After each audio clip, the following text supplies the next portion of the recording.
Welcome! Today we're going to throw a ball up and let it hit the ground. We're going to know the time the ball is in the air and the initial height the ball leaves the ground from. We will need to split the problem into two parts to solve for the maximum height the ball reaches above the ground. A classic uniformly accelerated motion freefall problem. Here we go.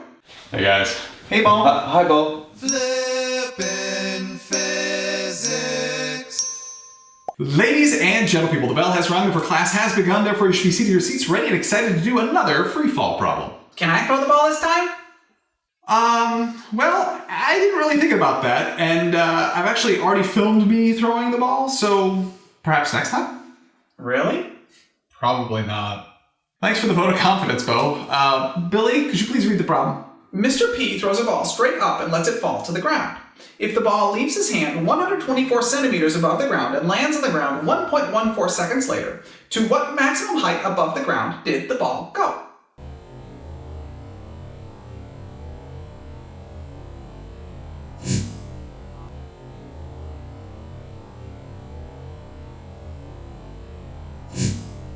Billy, please read again, and Bobby, please translate. Mr. P throws a ball straight up and lets it fall to the ground. If the ball leaves his hand 124 centimeters above the ground... Please stop. Height initial is 124 centimeters. Billy, please keep reading. And lands on the ground 1.14 seconds later. To what maximum height above the ground did the ball go? Change in time is 1.14 seconds, and height maximum equals question mark. At this point I usually draw a picture which helps to understand the problem.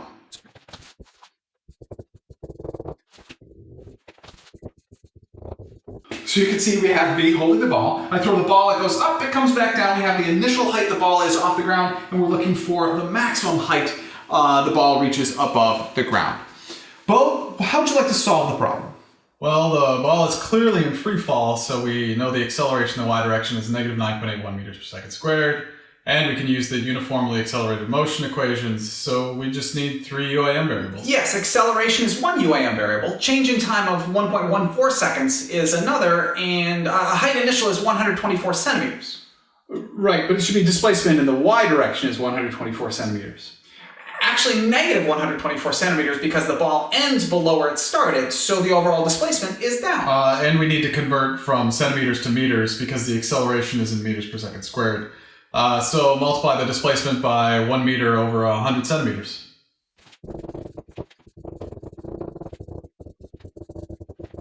Please notice that I added a subscript of t for total because these variables have to do with the total event. Now that we have our knowns, what would you like to do next? I think we should solve for something.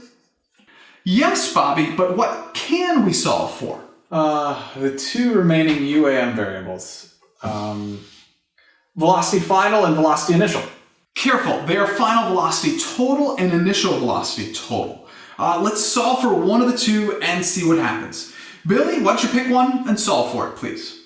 Okay, let's see. It looks like there is only one UAM equation that does not have both the velocity initial and velocity final in it, and considering those are our two unknowns, we need to use that equation. So let's use the y displacement total equals the initial velocity total times the change in time total plus 1/2 times the acceleration in the y direction times the change in time total squared. Plugging in our numbers, we get negative 1.24 equals the initial velocity total times 1.14 plus 1/2 times negative 9.81 times 1.14 squared.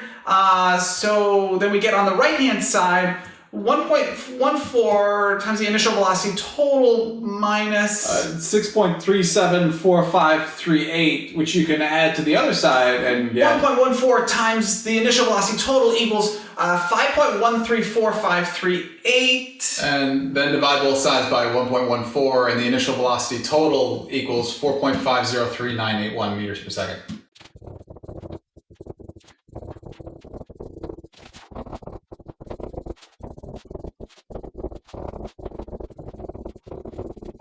Very nice. Now that we've figured out the total velocity initial, let's remind ourselves, what are we solving for? Bobby, what are we trying to find in this problem?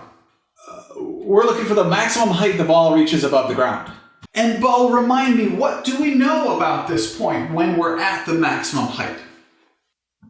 Oh yeah, that's right. The velocity at the top is equal to 0. Yes, always remember that. The velocity at the top in the y direction is equal to 0. In other words, because what we're trying to find occurs kind of in the middle of our event, not at either end, we actually need to split this problem into two parts, what I'm going to call part 1 going up and part 2 falling down.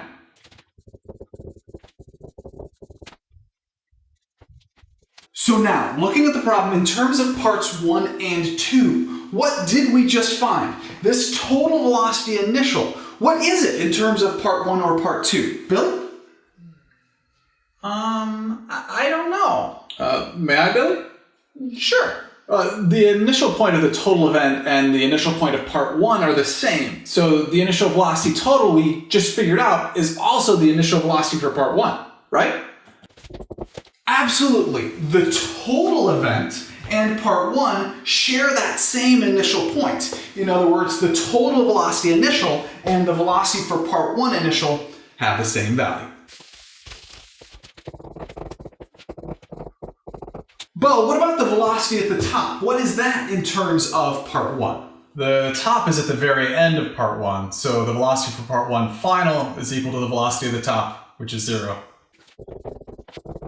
And we also know that the ball is still in free fall, so the acceleration in the y direction is still equal to negative 9.81 meters per second squared. Billy, you have a question? Oh, why don't you add subscripts for parts 1 and total to the acceleration? Good question. When the variable doesn't change, the acceleration in the y direction is the same throughout the problem. It doesn't matter which part we're talking about, then I don't usually add the subscripts. You certainly could, but because it doesn't change, it doesn't really matter. Bobby, now that we have 3 of our UAM variables, what would you like to do next? Let's use the velocity for part 1 final squared equals the velocity for part 1 initial squared plus 2 times the acceleration in the y direction times the displacement for part 1. We know the velocity at the end of part 1 is 0, so the whole left-hand side of the equation is 0. So you can subtract velocity 1 initial squared from both sides, and then you can divide both sides by 2 times the acceleration in the y direction, and we get negative 4.503981 squared divided by the quantity 2 times negative 9.8, which equals Negative 1.033937 meters. Oh, hold up. It can't be negative. The ball was clearly going up. We keep making mistakes. Relax, Bo. We learn from our mistakes. Yeah, you don't have to be happy about it. I'm happy about everything.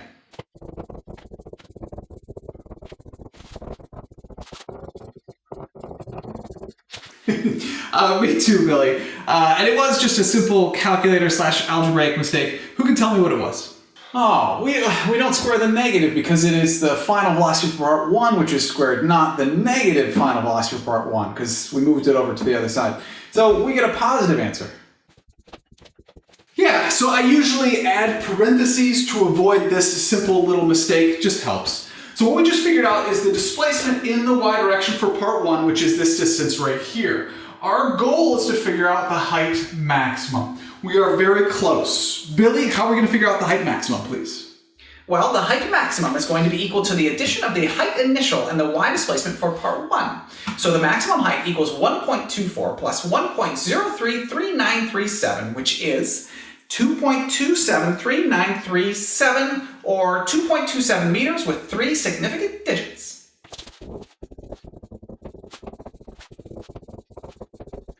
Yep, you just add the height initial to the displacement in the y direction for part 1, and that gives you the height maximum above the ground. Any questions? No. Thanks. Thank you. You are welcome. Just so you know, we could have solved it this way instead.